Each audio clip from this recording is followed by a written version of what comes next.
Alright, today we worked on the transmission. It's having a little bit of an issue. I'll probably put that clip somewhere in this video, probably at the beginning. It might be before this, I don't know. So we got transmission fluid temperature sensor. I believe that is the issue. It seems to be whenever we're driving after 30 minutes or so, randomly it just decides that it wants to be anywhere between 30 to 120 degrees. Every once in a while it'll jump back up, so I know it's at 190, but which is its normal temperatures, and it just drops down to 30, you only go to 70, 80, 100, 190. It just bounces around constantly. So I figured out very easily that means it's probably the transmission fluid sensor. And that's the main thing that I noticed was it shifts really hard. So when I got to work, go to back up into my spot, and it hit really hard, which of course your first thought is, oh no, my transmission's broken, it sucks. But started thinking about it, and the transmission thinking it's cold makes a lot of sense for why it would shift hard. That's what it does. You know, if you ever get up on cold mornings or whatever, it will shift quite a bit firmer, just to, you know, kind of save itself. So we're gonna get to it. I've already pulled out this plug. It's pretty short, just right over here, pretty self-explanatory. Drained out all the oil. I thought there was only be like 8 quarts, but this is a you know, certified Ford registered product for catching oil. It holds 14 quarts according to that, roughly. I thought I was going to lose about 8 quarts. That to me looks like a lot more than 8 quarts. So we might have to be figuring out how to get back to the store, because I only bought 10. We'll see. But about to pull the pan bolts. Let's see if you see, there's 19 of them right here. Let's see, these rear, oh well, can't really see the rear. The rear one's a little harder to get to, but they're not bad at all. And of course the ones on the other side, and we're good to go. Oh, look at there. Lost a bolt. Oops, just don't look at that. You can't, yep, it's not happening. Alright, I'm gonna pull this pan off and we'll see how it goes. Probably gonna do is take off all but maybe one of these bolts and ones on one of the opposite side ones.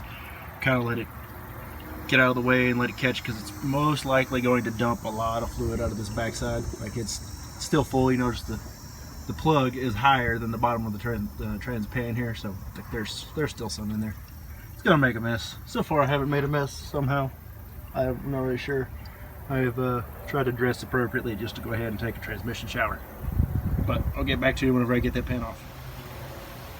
Alright, one important thing, you are dealing with electronics on this. Like, it's very sensitive to your, what do you call it, the electrostatic discharge.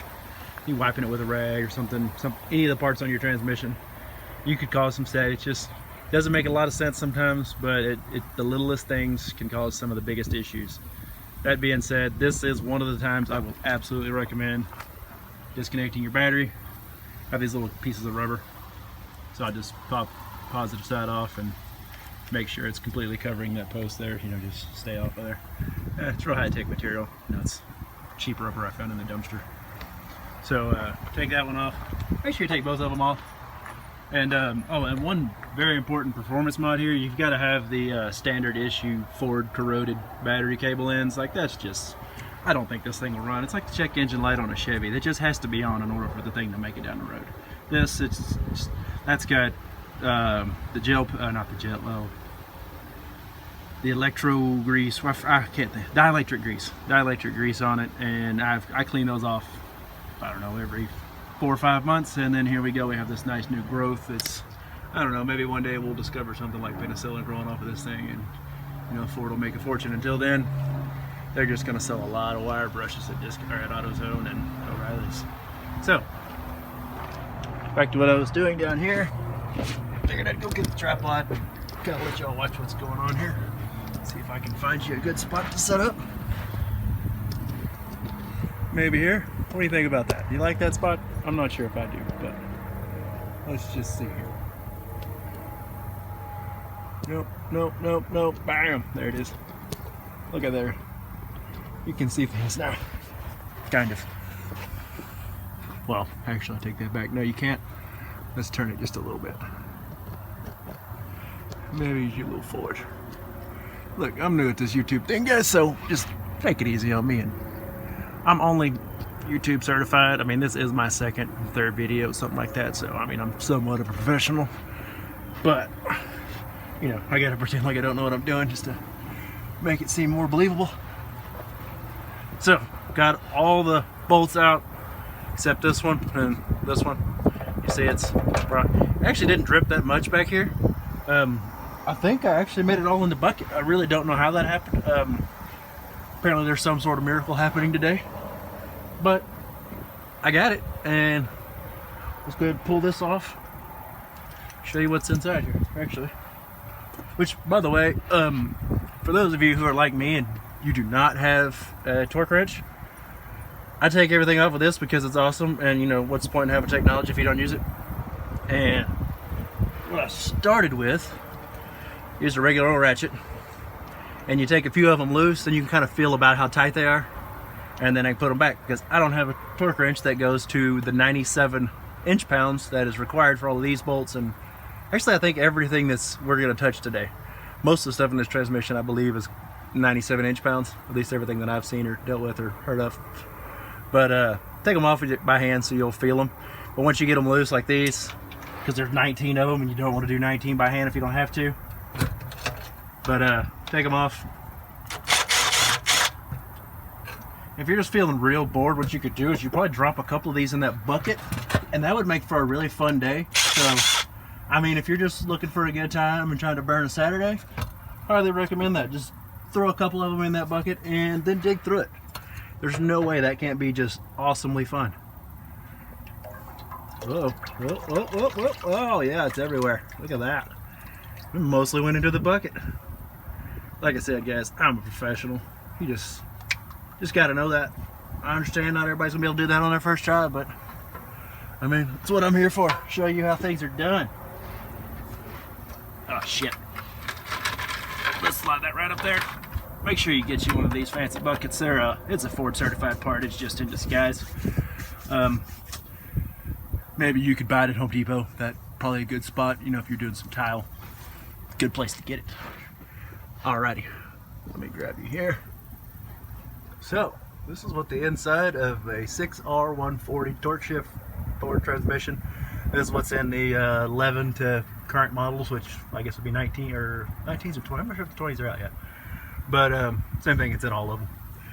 Slight differences in the earlier years. This one in particular is at 11. But that's your filter.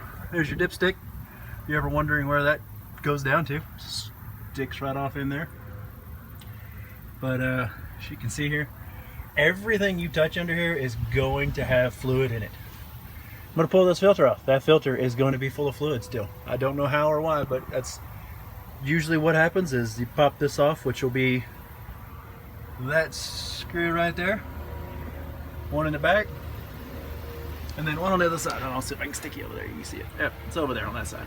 Same as this one. Now, I believe, well, we'll check this. If I remember correctly, this one and the other side one, that's the driver's side over there. These two are the long ones, or the short ones, and the one in the back is the long one. But, I mean, they're all pretty long. It's just, I think there's a slight variation. Pay attention to that when you come out of there. But one thing you want to do, of course, anything in transmission work, try to be very clean, very detail oriented. If anything, just watch for little specks of dirt, watch for anything crunchy on the gasket. Inspect your gasket. It's a reusable gasket. You can kind of see there, it's a very high quality gasket. It's actually some good OEM stuff. But check it, see if there's anything on it. Like, I mean, you can see where the mating surface is. There's almost like two little ribs right here. You can kind of feel with your hand. But that's your actual mating surface. It's basically kind of the equivalent of two O-rings sitting there. But you can pull it off. You can clean all that off, both surfaces. I'm not going to mess with it. It's in place. It makes sense to me. If it ain't broke, don't fix it. Of course, those are always famous last words. But as far as everything else, try to be very careful. You touch, these are all your solenoids back here. It's got, you know, your pressure regulators, there's all kinds of crap back there. There's 7 of them. Be very careful around all this wiring. This wiring is, well, supposedly from what I understand, it can be very sensitive to the electrostatic discharge. Which means if you're wiping them with a rag, anything like, you know, if you wipe stuff down, sometimes you get a little static charge and kind of, you know, shock you or whatever. These are ridiculously sensitive to that kind of stuff. A lot of electronics, little fine electronics like that. And of course, this is an automated transmission, so there's a lot of voodoo magic going on inside of this thing here. Nobody really understands it. It's just kind of a thing that happens. You know, they mine these transmissions like out of the ground. Nobody knows where they come from or how they work. They just appear, and they're just magical. So just don't touch nothing, because nobody in the world knows how to fix that. Well, at least nobody cheap. I'm kidding, of course. But what we're gonna do now, take the filter off, and I will show you the transmission fluid. Let's see, actually, I think might be able to, I think you can see it over there. Yep, let's see. Right, I'm gonna take all this off, take those 3 bolts off, pull this down. It's got a, well, I'll just show you in just a second. It's got a tube with an O-ring on it. Just check that out. Alrighty. There you can see your valve body. See all the solenoids back there. See the holes that the transmission bolt, or the filter bolts came out of. This bore up there, that large hole right there. You can see about how big it is there. You do want to stick your finger in there, just kind of very gently. Don't really stick a rag in there. Everything down here is very sensitive, like I was saying before, and there's just a lot of potential for crap to get dirty and therefore mess up. Don't do that. Take it pretty seriously about the cleanliness. I'm trying to have the best situation here. I'm on a dirt floor, but I'm doing the best I can. Keep a lot of shop rags around. Honestly, if you don't have a roll of shop rags, like, you know, the blue, these things, I recommend getting them. They're lint free. They make things a lot better because everything in here is so simple. So this is your filter. This is actually the top of it. You see that side just a minute ago.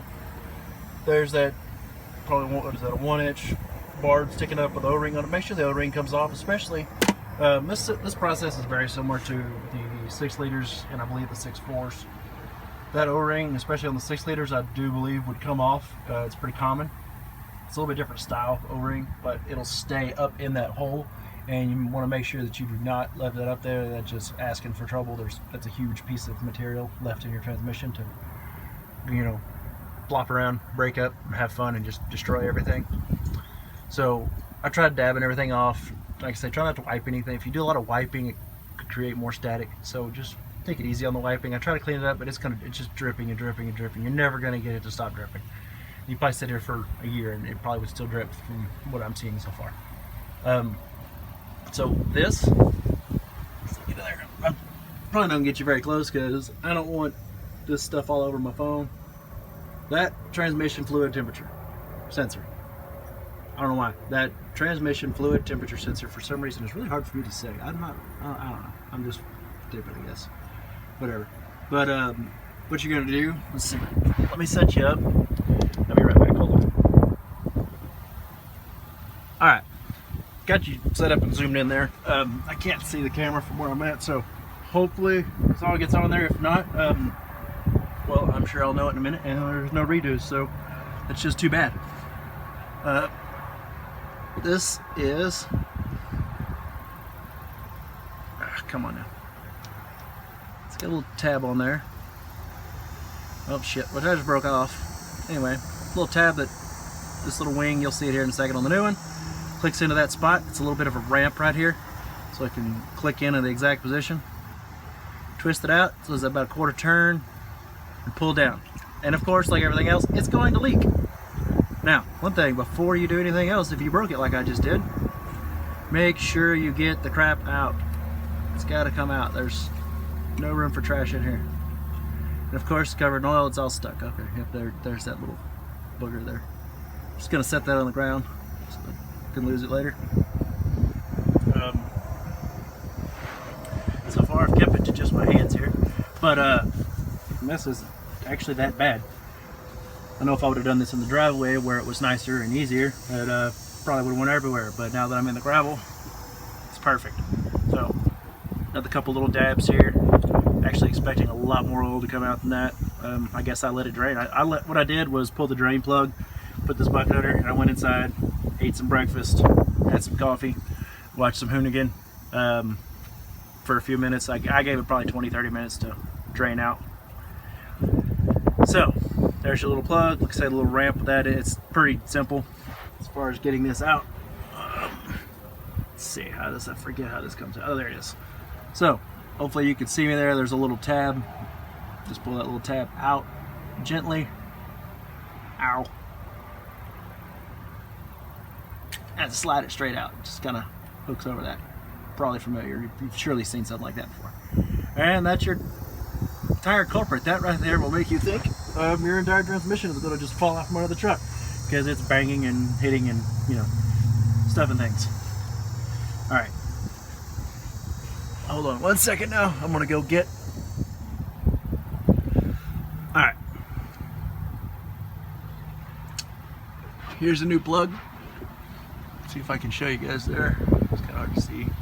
I can't tell. Is that? Can you see that? Can you not? I'm not. I'll show you the box in just a second. This thing is pretty tiny. Like, I don't have big hands at all. Like, that's a normal finger there, and it's that size. Like, that's pretty tiny. Actually, you know what? Here, like I said, cleanliness. I'm gonna wipe this thing off because my hands are disgusting, and you know, there's no way to keep them clean.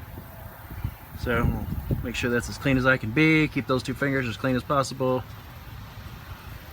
Now, there is a small O-ring. It's a little O-ring on there. Always, anytime you do anything with an O-ring, you want to keep it lubed up. So we're gonna take this, since there's plenty of oil down here, fluid, whatever, lube it up. You're gonna stick it in. Just be conscious of where this little tab is, the thing that I broke off earlier. Just stick it in. See, I guess that's technically pointing towards the passenger side rear tire-ish, more like a rear passenger door. Just kind of rotate it. Oh, do you feel it right there? You kind of feel it click in, and then you just push up, pop that O-ring in, and then you just twist it, and you'll see the little tab come up and fall right into place. So that's, I mean, idiot proof. It's, I don't know how you screw that up. Just don't screw it up. Of course, oh, you make a mess again. Wipe that down very gently. It's right here, probably not a bad idea. Just look at it, make sure there's no, like, you know, messed up spots or anything in it. It's all good to me. All the wiring looks perfect. There's no kinks. Make sure your wires aren't bent because it's like a water hose. If you bend these wires, it'll actually stop electricity. Most people don't know that. You know, they'll probably argue with you and say that's not true, but it's definitely true. Like, that's a great way to unhook a battery. You just pinch the hose off, or pinch the wire off like a hose. You know, it's a little tech tip there. Definitely works. You should try it. Just kidding, don't do that. So, once again, because I'm OCD, I'm trying to make sure this thing is clean, even though I know it doesn't have to be. It's just more fluid I gotta put back in there. Set the 40,000th rag that I've used down. Grab the new filter. Actually, I'll show you all these parts later. Let's see. Can you see all this? Or let's see. I'm gonna zoom back out there. There we go. Okay, so now we got the new filter. I don't know if you can see that. I'm trying to show you the part number there or whatever. Actually, that's not, never mind. Ignore that. That's not a part number. Stupid. So here's your little O-ring right here. You want to make sure you can get a little oil. You know, that stuff I just cleaned off. Kind of need some of it now. Just give it a little wipe down. Just a little lube. When you send her home. Oh, there's a good greasy bolt there. Oh yeah. Get her nice and lubed up. Just lather it up. And then make sure you got it sitting the right way. Just try to stick that back up in there. You can give it a little side to side. Try not to rock it or anything, but just a twist side to side doesn't really hurt. Sure, shouldn't really hurt. Just because O-ring, I don't know. Grab. So here's the two different size bolts I was talking about. And as you see, even in a little tray, these got kind of, well, you might cannot see that there's some hairs on them. So once again, make sure you clean that off.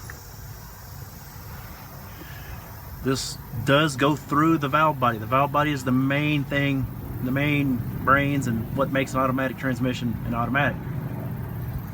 So It's very, very touchy, very sensitive. Be very careful. So this is the long bolt. Long bolt goes to the front. It's one by itself, you know, versus two in a row. I don't know how you remember that. Long one to the front though.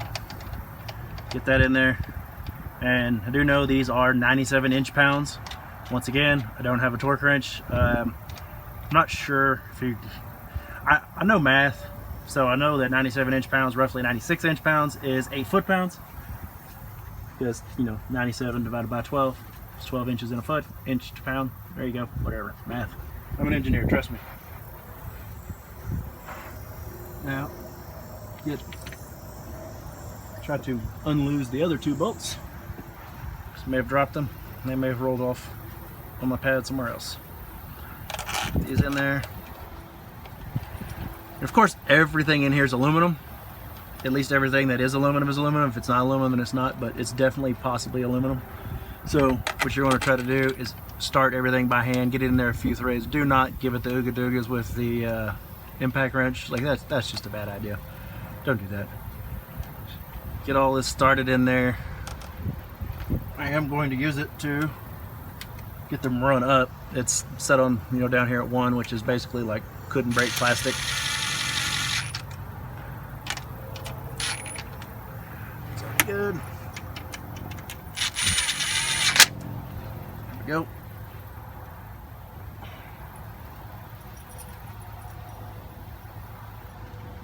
Now you get out this previously set torque wrench, and by that I mean, remember I told you to take them off by hand so you can feel how tight it is? Well, this will tell you about how tight it is. Just put it back the way you got it. I know this is not necessarily the right way to do it, but this is the only way I got. So, I mean, I know a lot of you out there are probably working with what you got, and I understand. I'm there. If you're so inclined and you just have the idea to do it, I'd look at that and say, well, that's an 8-inch wrench. 8 divided by 96, because 96 inch-pounds is 1 inch away, it's 96 pounds. If you were to put 96 pounds of force this away at 1 inch from the center, that's 96 inch-pounds. That's how that works. So this is 8 inches, so you take the 96 divided by 8, because that, just trust me, and that turns to 12. So technically at 8 inches, if I put 12 pounds of force here, it's exactly calibrated. Now, the 12 pounds is, you know, how do you know how much 12 pounds is? That's what I'm going to do. One little finger until it gets a little shaky there. Ow! Make sure you always run your elbows and arms into things, because, you know, it wouldn't be a day on the truck without hurting something. There we go. Let's get a couple of shakes there. And with this one, make sure you get the curl in the finger. You can kind of feel it there. Judge on your own strength. I can basically bend steel with my hands, so, you know, I'm highly calibrated here. I'm making sure I don't do this too hard, because, you know, I don't want to destroy something. By steel, I mean aluminum foil, so, you know, take that as you may. There we go. Alright, I'm going to say that those are perfectly torqued, and I'm going to run with it. Now, once again, got a clean rag here. Try to keep it off any dirt or anything. Just been wiping the bolts off with it. I've already done this once. I'm going to do it again. I'm going to wipe around. I actually done this twice, 3 times, something like that already. So make sure you kind of get everything. See, like these dog ears and whatever you want to call them all around here. Odds of you sticking that paint up there and going straight in to the holes, pretty low. So, you know, just try to get around it, just so you don't hit something and smear it off onto the gasket or break it. You know, I don't know. Just be clean. Be conscious and aware. By the way, here you go. Here's the went to O'Reilly's actually. This is the sensor number, Dorman. It's the one they had, so that's the one I got. It's like 13 bucks, somewhere in that range. It's not too bad. It's irritating that a $13 part can go bad and cause, you know, potential issues like this. This is pretty irritating. But there's that part number. I can show you the filter later, but honestly, it's just the filter that they have there at O'Reilly's. That's what I got. I was going to buy it online. Yes, you can get them online much cheaper, probably save 20 bucks. It's like a $50 filter there. Only problem is if something's not right, I like the idea of being able to run to the store sometimes, like on things like this. I got to get this done on the weekend. The truck is incapacitated. Like, you know, weekend warriors, you'll understand this. it's just sometimes better to save a little bit or to spend a little more so you have the convenience of being able to return or swap out or things like that. So that's why I did it. Now what we're gonna do is put the pan back on. I'm not gonna make you watch me do that. Actually, take that back. I will show you. We gotta clean it out first. Totally scratched what I just said. Forgot to clean it. Let's go clean this thing out. Wasn't gonna make you watch this, but then I figured actually some of you might be like me and be curious. So this is your pan. That's actually the bag, so it's sitting, I don't know, whatever. So what you got here, this is what's left after you took it, or you take it all apart, or after you dump it all on yourself, however you want to word that. Actually, don't get this on my mat. I do not want that. Let's make sure that's over there. There we go. Still spilling. So there's a little bit left down here. If you look though,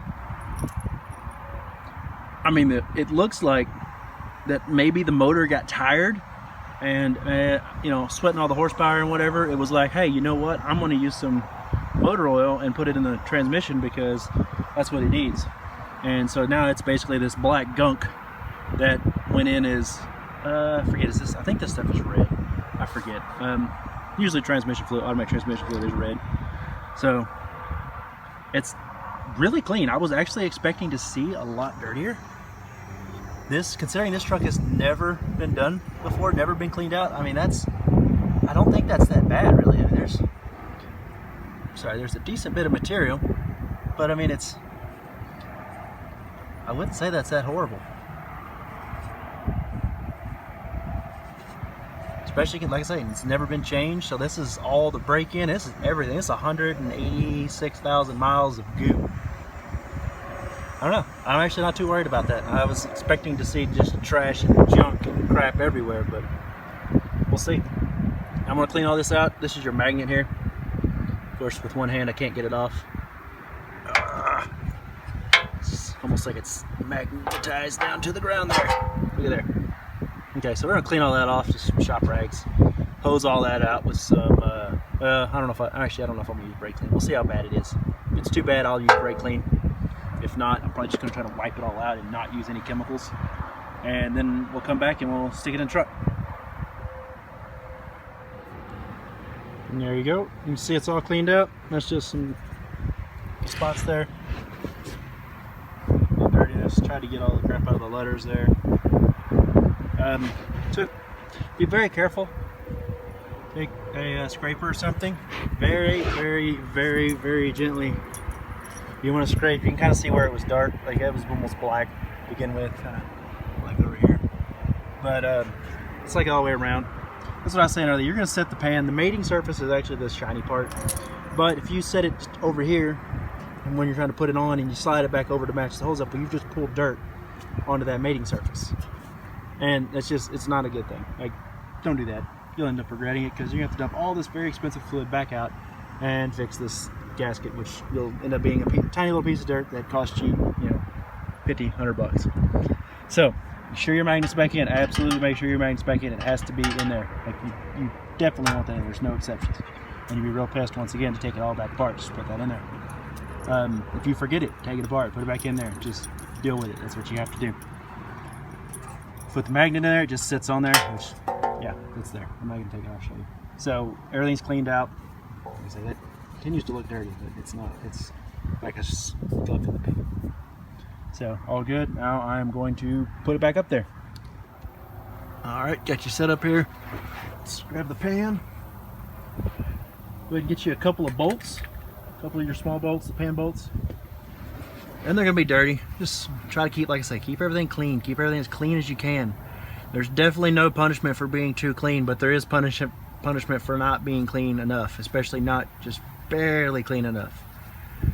It said voodoo magic apparently can be completely destroyed with a speck of dust. You might know that if you ever end up in the swamps of Louisiana, just throw some dust at it. It works for the transmission. This is voodoo magic, that's voodoo magic down there, some weird stuff going on, you know, whatever. If you're from Louisiana, you know what I'm talking about. Bayou crazy witches. Anyway, I digress. Take your pan very gently, and you know, be very precise with it as you can. Go slow. Try to watch your holes, line them up. Like I said, you don't want to slide any dirt into a crack. Touching just that one side right now. See, the back's not touching. I'm not going to wave it to show you.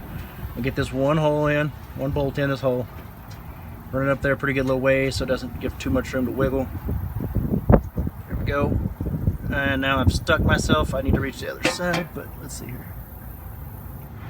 Kind of do it. There we go. Oh shit! And that's what you don't want to do there. Just push it up there. Second bolt in.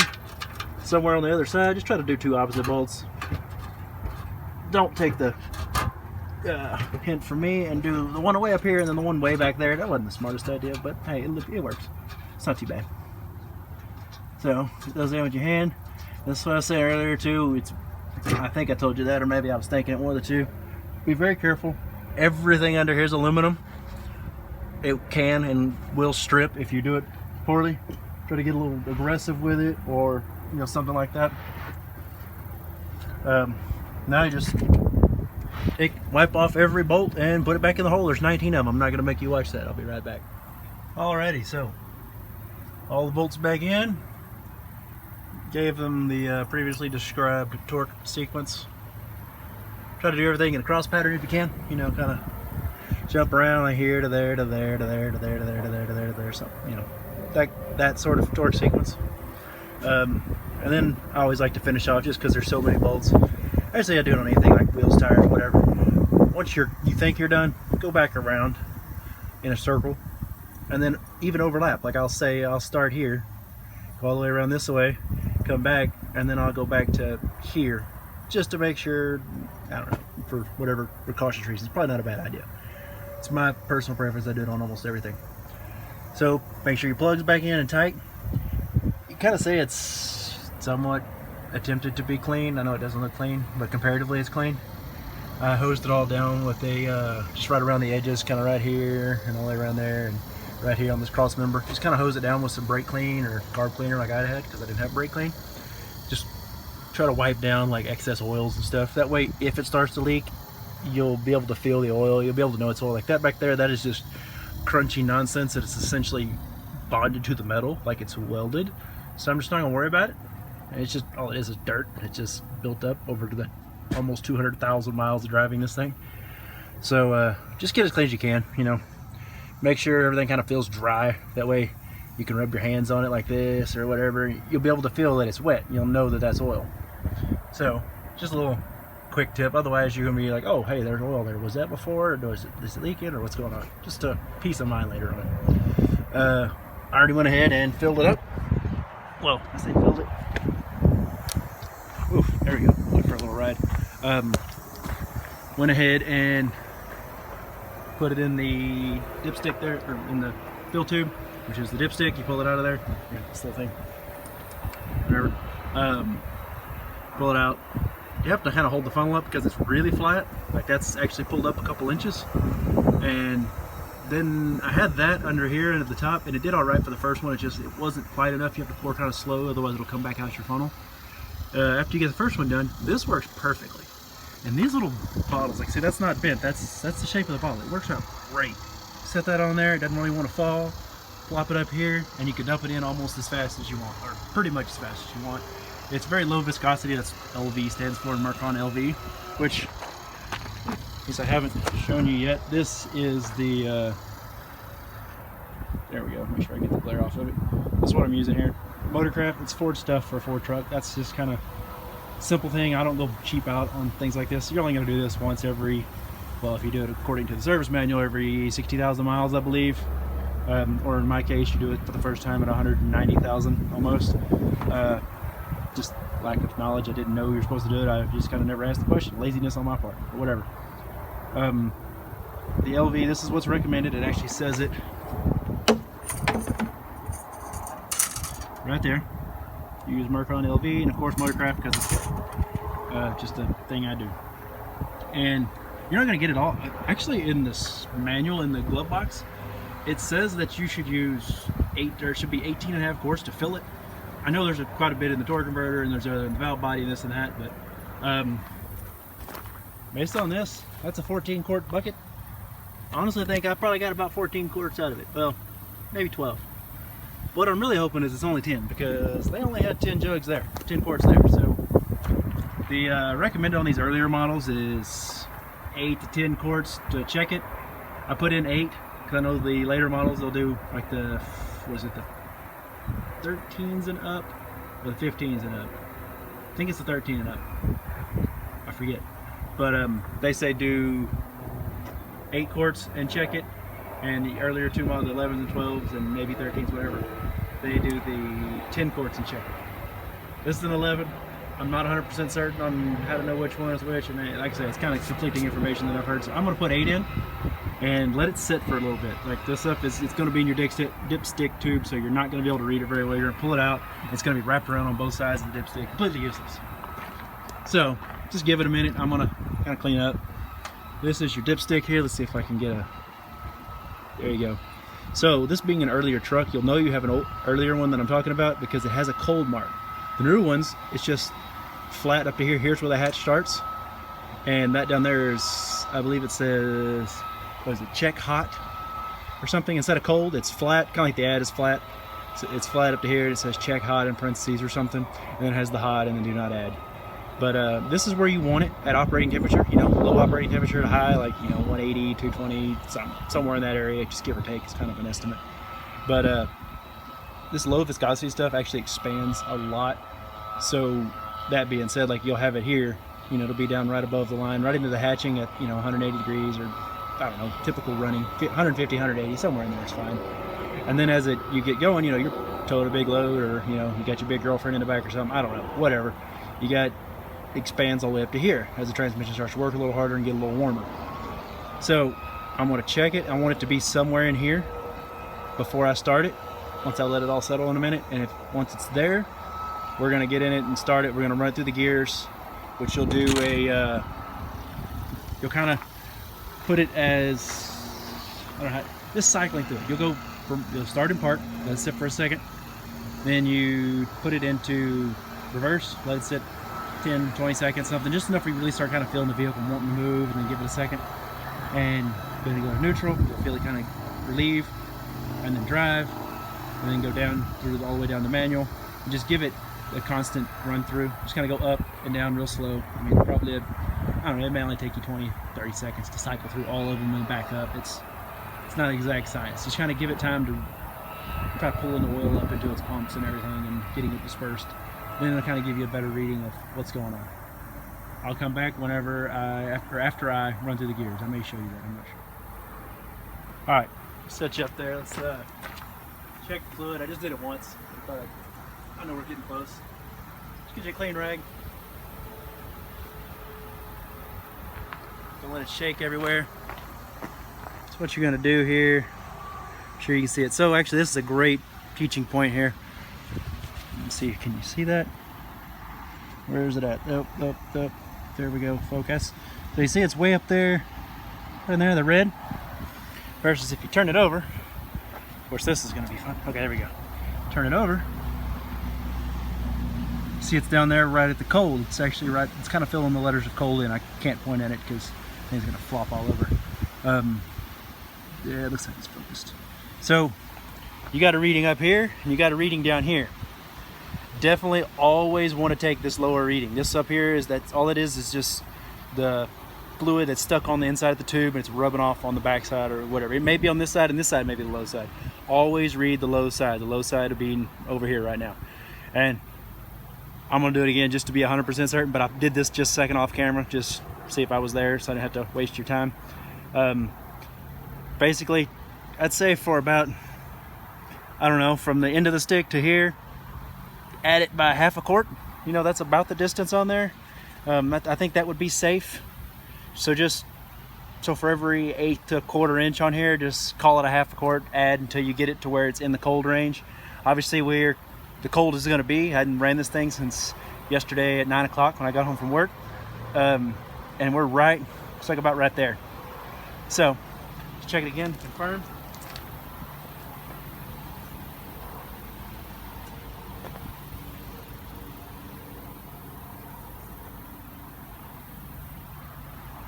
Let it sit for a second, just kind of, I don't know, that's what I always do. That's what I was taught to do.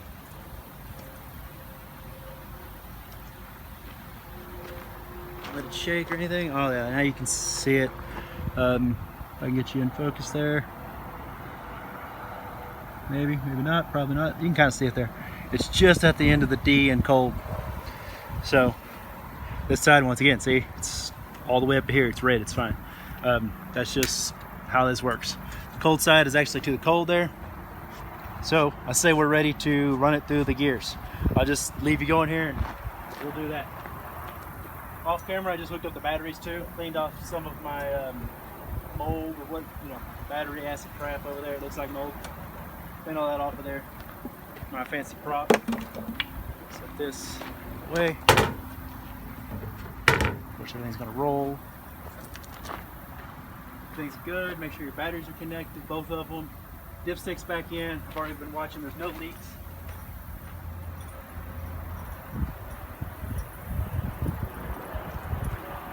Still seeing no leaks. I actually don't have the keys. I'll be right back. Alright, got it started. Just reached in here. Okay, so here's what you kind of want to look for. Oh yeah, actually gauge. That's where we're going to go. Temperature reading. So just kind of let it sit here for a second. Just idle. Just, I don't know. It's kind of my thing. I always let everything warm up. Usually do not move this truck unless it has been idling for a few minutes at least. Temperature starting to move. Got my Edge CTS over here. So it's getting really bright outside. Let's see if I can block off some of that. There you go. This is where I was noticing the other day. This would be, normal operating temperature is 200. This was like 191. And all of a sudden it goes to 30. And then 50, and then 80, and then back to 190, and then back. I mean, it's off and on for a couple of miles at a time. And I just assumed this is what it was. I mean, it makes a lot of sense. This is the exact symptoms that would come from a bad sensor. So we're going to find out. I guess this is kind of an intermittent issue. It does it when I drive to work, which is about 26 miles, or I don't know, somewhere in that area. So I'd say 20 miles, it starts to do it. So what you want to do, let's see. If I can get you set up here. Not like you really need to see what's going on, but if I get you set up here on the tripod, you can kind of feel the truck moving, doing things. So, reverse. I don't know if you can hear that. Truck kind of bogs down a little bit, like it's trying to go in reverse. And then neutral, it releases. Oop. Go to drive. It's wanting to go. Manual, doesn't change anything. 1 or 2, I meant. 1. Still holding it.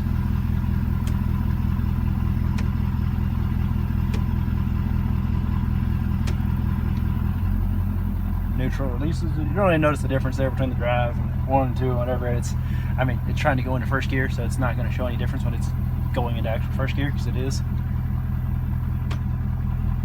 Reverse.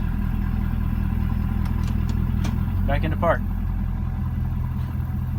It's okay to hear clicking. There's just stuff and things happening. It's clicks when it goes into park. I think it normally does that anyway, so it did kind of click a little loud there. But it's trying to prime all the pumps and get everything going and whatnot.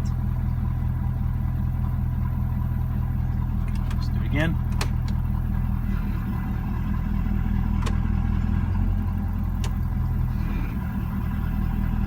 Oh yeah, it's definitely just trying a little harder to move now.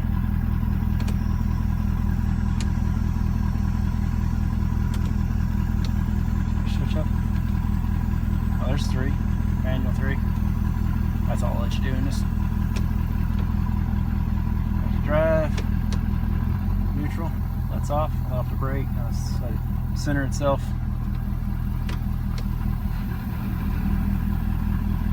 Reverse. Park.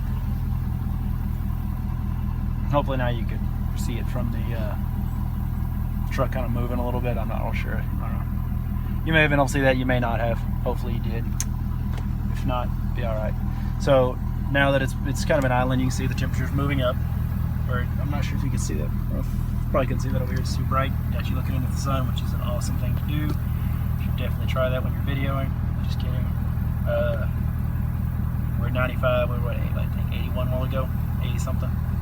So it's moving up. It's going to sit here, slowly warm itself up. we're gonna do.